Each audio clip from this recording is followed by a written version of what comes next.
Okay. And have at it, Rob. Welcome to the Content Creators Chat, the show where we invite you to join us in a chat about content creation and influencer marketing. I'm Rob Ainbinder.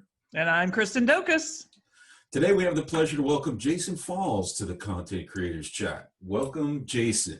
Thank you both. It's great to be here. Hopefully I can be useful or something. Well, obviously all of us go back as I swear Rob's going to smack me if I say this phrase one more time, but I'm going to say it one more time. We're all OG. We're all OG content creators and influencers. But for some of those that may or may not, or that may not know you, Jason, please introduce yourself and tell everybody about what you do.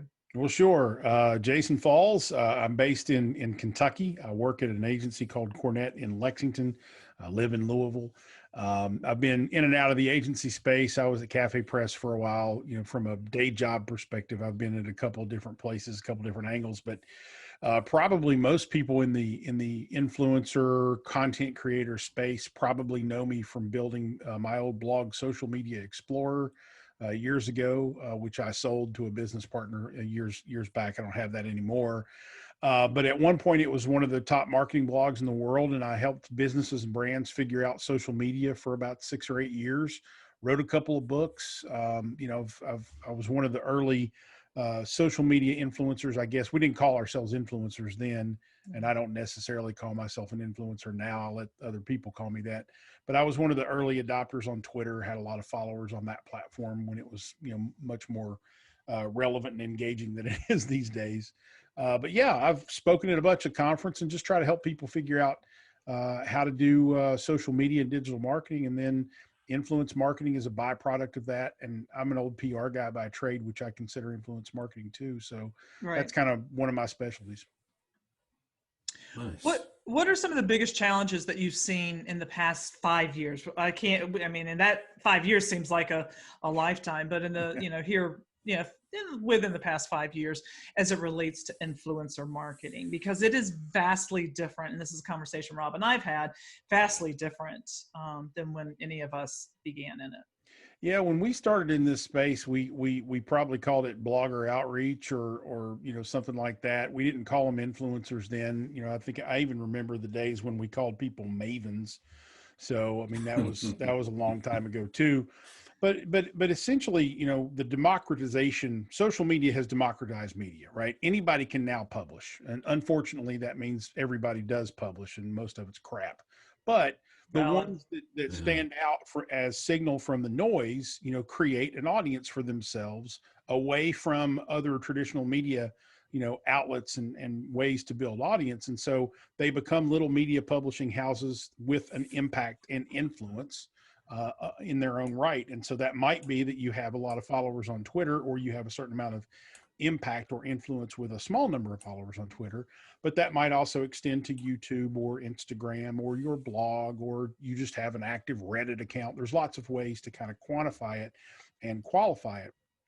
And so I think the biggest challenge in the last 5 years for brands and businesses working with people who have influence is understanding who they are, how impactful they are they going to lead to business metrics? Are they going to be, good to work with, cooperative, all that good stuff?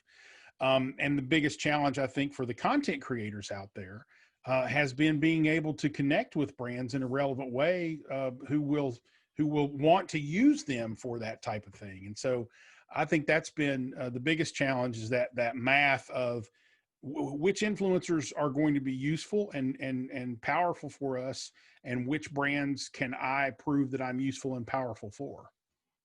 So I have a question for you I'm going off script.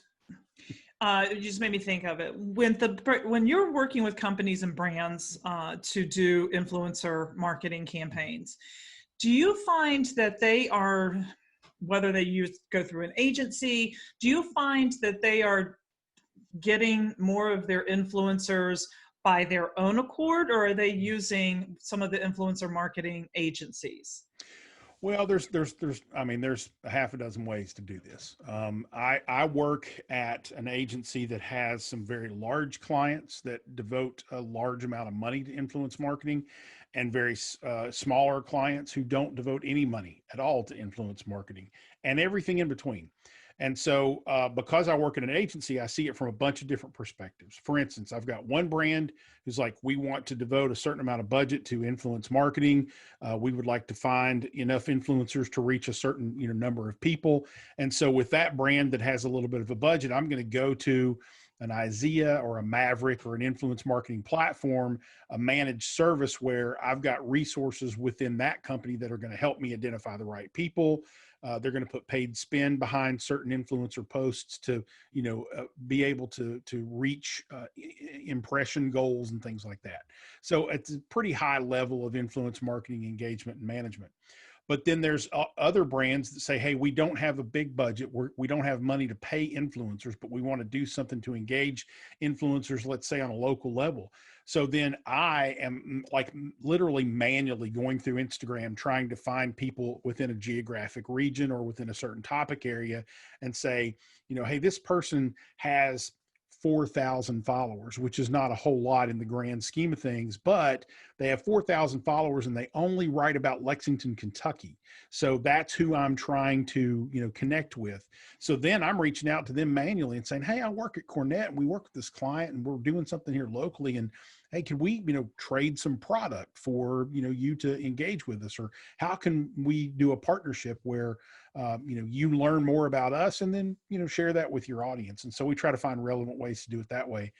So I think the majority of bigger brands are using the tools and the platforms and the, sometimes there's influencer marketing agencies, but I really like to just call them managed services and say, there's managed services out there where you can say, here's some money, here's what I want, go do it, go find it, and they do it for you. And then an agency like mine is kind of sort of a strategic consultant that can do a little bit of both. We can manage it and manage the engagement services for you, the managed services for you, or we can actually manually roll up our sleeves and go do it. I think the majority of brands with any amount of budget are using some of those tools and platforms to do it. But then I think there's a lot of them that are just doing it themselves, just internally trying to find the right people to build a longer term relationship with. Yeah, that's interesting. Kind of when you talk about you handle it yourself for some smaller brands.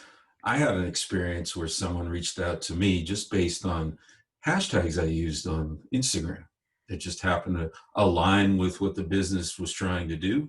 And they engaged me in an interview and, paid me for my time. And it was really efficient for them and it was very targeted. Yeah, I mean, if you're a business or a brand and you're trying to do it manually, searching for relevant hashtags, searching, just Googling, who are influencers in this topic or in this space, or, looking for, blogs. I like to look for blogs because I love the SEO value of Sure. someone who has a blog writing about a product or service, linking to the website and whatnot. I try to find the bloggers who also have nice social footprints. That always means more to me personally, just because I get the SEO angle of it. I wish more and more of my clients thought that way, but at the same time, there's some people who they just get excited about someone on Instagram and they don't have to have that too. So it works both ways. One of the topics that I insisted on that we have, and actually it's my oldest daughter, her best friend is working with me and Rob on, she's Gen Z. And so I'm like, Courtney, you've got all of TikTok, but is why, and we recorded some of them last weekend and it was why you need, I think her thing was like 5 reasons why everyone needs a blog or a website. And she went through and I gave her all of those 5 reasons. And, that generation, they just want to jump on the platform and have at it. And it's that whole thing we see where, you get engaged on a particular platform and then for whatever reason you get banned. Yeah. That own piece that you had is gone. Yeah. And where do you take your audience next? It's not just the band. I mean, it's, for instance, I know that a lot of people back in the day, you guys will remember this, invested a lot of time and energy in building really nice networks on MySpace. where's that now? Right. That all got taken down and destroyed. I don't know what Justin Timberlake's doing with it, but it's not, you know, it's not relevant anymore.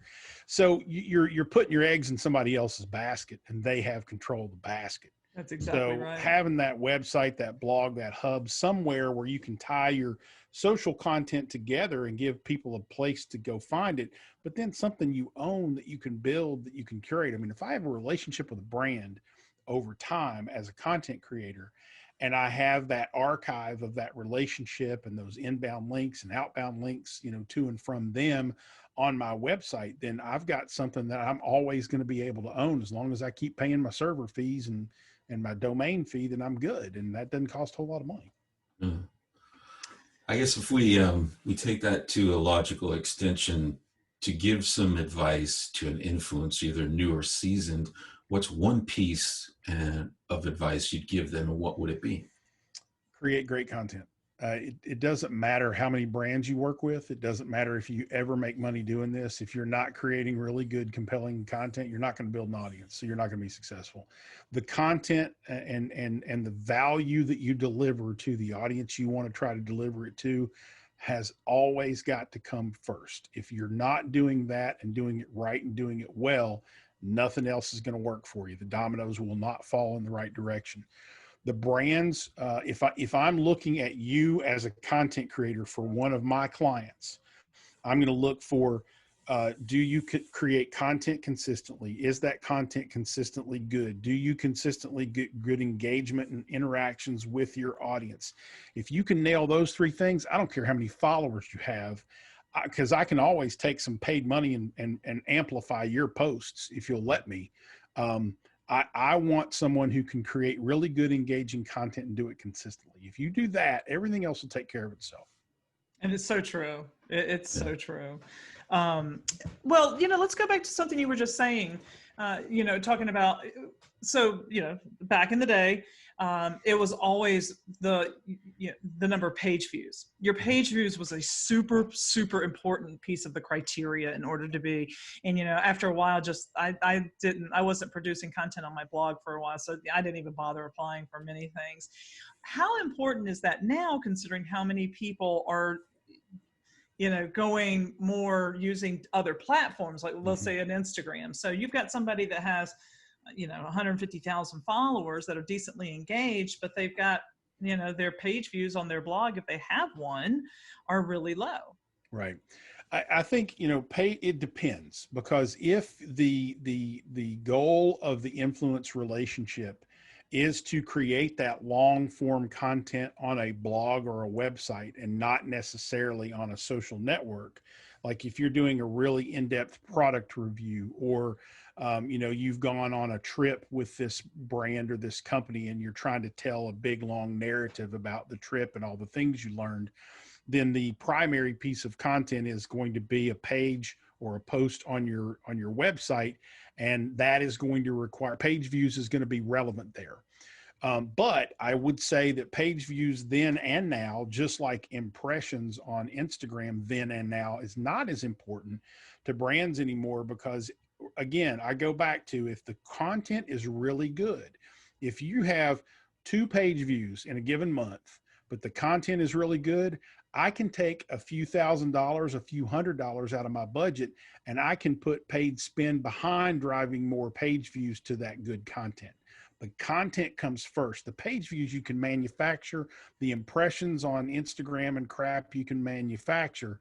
It's having the good content that's really engaging that's important. And so that's why you hear micro influencer and nano influencer thrown around a lot these days, because it's going to cost me an arm and a leg to go out and get someone who's got 2 or 3 million followers as an influencer, or even 500,000 followers as an influencer, to, you know, talk about my product or do a partnership with me.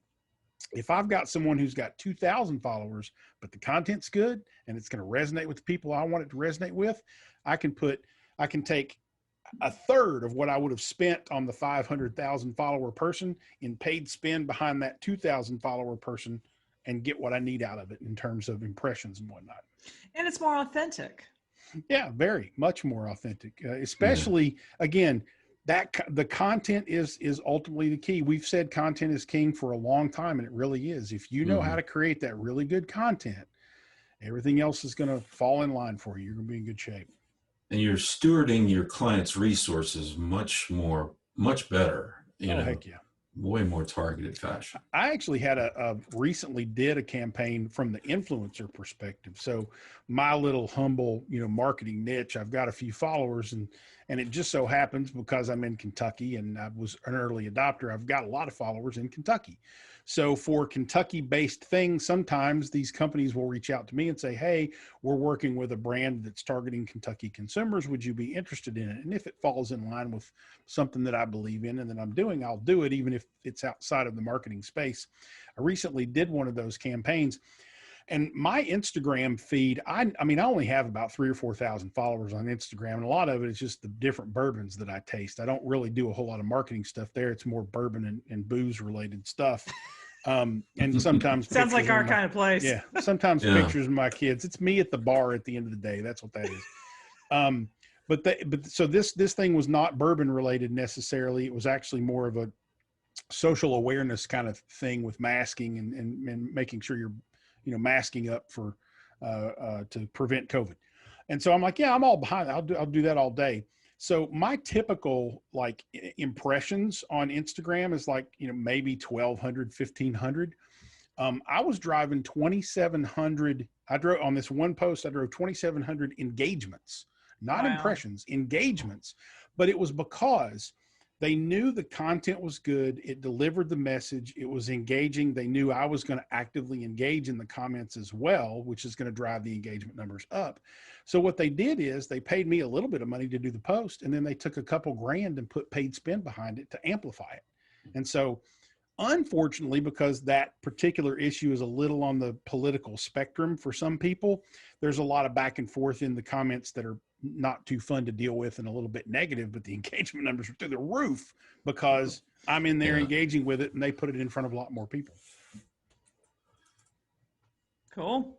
So what platform are you seeing influencers have the most success in right now? Ooh. Oh man, that again, it depends. In the B2B space, LinkedIn by far is just much more relevant. I would also say that in the B2B space, you're looking at a lot of blog and then doing partnerships like webinars and seminars and things like that. So there's a lot of different ways to look at how you divide things in the B2B space. In terms of effectiveness of platforms, if you're looking for impressions and just getting people to see your stuff, Instagram and TikTok do really, really well. If you're looking to drive people to convert, to click on a link and come to your website and do something, then I'm going to go a little bit more Facebook or Twitter, maybe even LinkedIn for that too, because those platforms are much more naturally geared to A, share links and content, and B, the audience is more conditioned to actually take action and click on things if they find them interesting. YouTube is becoming more and more successful for lots of reasons, primarily because so many of these platforms are prioritizing video content in what they're doing because video is more engaging. But I think if I were to say, hey, I want to drive conversions on my website, I'm probably going to do an influencer campaign on Twitter and Facebook, and I'm probably going to put paid spend behind it on Facebook as well. Instagram, not so much because you can't really share links very well there. Unless you happen to be working with somebody who has a swipe up feature, which means you're going to be spending a lot of money because you have to have so many followers in order to do that. That's true. You can, technically you can do links in the stories too. So, and I think stories are engaging. I think they're fun. I haven't seen a whole lot of great conversion numbers out of Instagram stories yet though. So we're talking to Jason Falls, influencer marketing extraordinaire, about influencer marketing.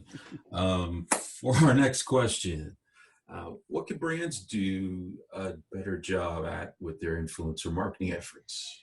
Oof, wow, that's a good question. I think that brands can do a much better job of selecting what I would call the right influencers.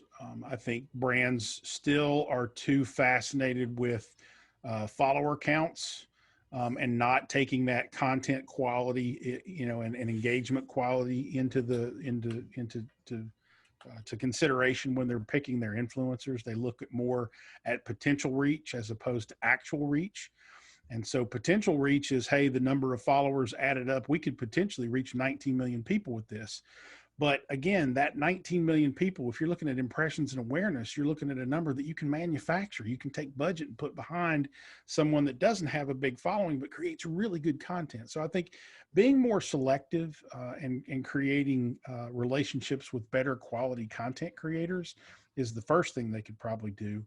And then I think if I had to choose a second thing that brands could do better with influencer marketing, I think it's really kind of holding the influencers accountable for the business metrics that they want to drive. The influencers, the content creators out there are only going to be as good as you want them to be. If you say, look, in order to work with us, you've got to share your analytics with us. You've got to help us drive leads. You've got to find creative ways to get people to click on that link and go to that website. And if you do that, this isn't going to be the last time we work with you. And that's what ultimately the creators want. And so I think the brands need to try to hold them to that standard, frankly. You know, all of us have been doing this for a really long time. And I really would just like to know, when are we ever going to have to stop begging companies and brands to stop looking at numbers?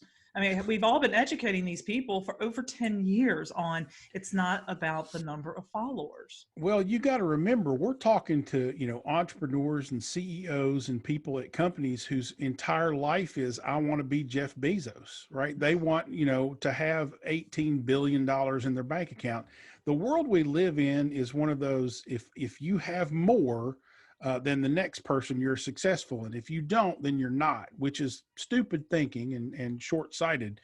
But it's going to be hard to get people out of the fascination with number of followers and fascination with more is better, just because of the dynamics of the business world and the capitalist society that we live in. I think if we just keep showing them that, hey, instead of worrying about followers and look at the quality of content and showing them the business metrics and the success that you get with maybe the not so big impressions, but, or not so big follower counts, but a lot of impressions you can drive in other ways. I think we continue to educate them and hopefully they'll get a little bit better, but I don't think it's ever going to go away. Bigger is always going to be better for some people. Yeah, they're coming from that old media mentality, a lot of them. Yeah, very true. Radio, TV, and it's hard for them to shake it.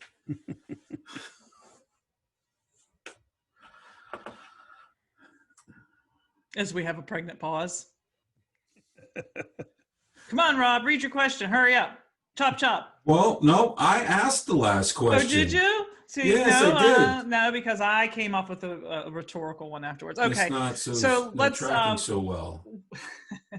So, Jason, what are you reading, or what are some of the books and courses, magazines, sites, et cetera, that you recommend, or that is kind of your go-to? Wow. So I'm currently reading Hell's Angels by Hunter S. Thompson, but that's just because I was on vacation last week and haven't finished it yet. Here's, first of all, I got this Talk Triggers by Jay Baer. I've read this 3 or 4 times. It's a great word of mouth marketing book. I definitely recommend that one. There's a couple of influence marketing books that have come out recently that I've read. I host an influence marketing podcast, so I keep up with a lot of the thought leaders in that space to try to understand what's happening. And I'm working on my own book, which comes out early next year, which should be good for everybody. But I have found myself more recently depending on podcasts more for the sort of news and information. I listen to a handful of marketing podcasts. I'm pretty selective about it, but you can't go wrong with Marketing Over Coffee. You can't really go wrong with, Jay Baer's series of podcasts. He's got a bunch of them. I really love On Brand from Nick Westergaard. That's a really good podcast as well. And then Lee Oden has some good stuff up with Top Rank Marketing. So the kind of the influencers in the marketing space that have been doing it for a long time, I tend to listen to the same folks because they keep feeding me good stuff. That's always important.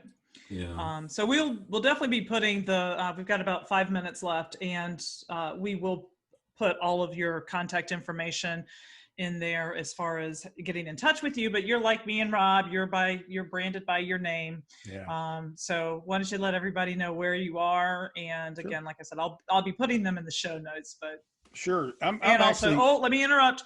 And now's your time to tell everybody about the book. oh yeah. So I'm actually easier to find than remembering my name because I have jason.online. So if you just go to jason.online, that takes you to jasonfalls.com, which is where you can find all my stuff. Getting ready to relaunch that website here in a while. So that'll be new soon. But I'm Jason Falls everywhere. There's a Republican county commissioner in North Carolina who hates me because we have the same name, and I've been doing this a long time, and he can't get past page 6 of a Google search, and he won't send me a yard sign. So hell with that guy. Anyway, so I'm Jason Falls everywhere. Very easy to find. The book is going to be called Winfluence, Reframing Influencer Marketing to Ignite Your Brand. It's due out in February from Entrepreneur Press. So if you just go to jason.online, you'll be able to, subscribe to the stuff you need to subscribe to know when that's coming out. It's all there.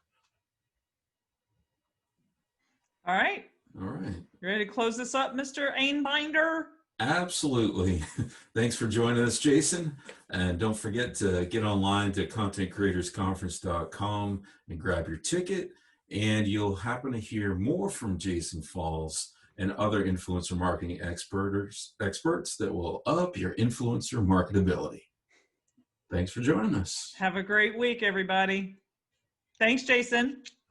Yeah.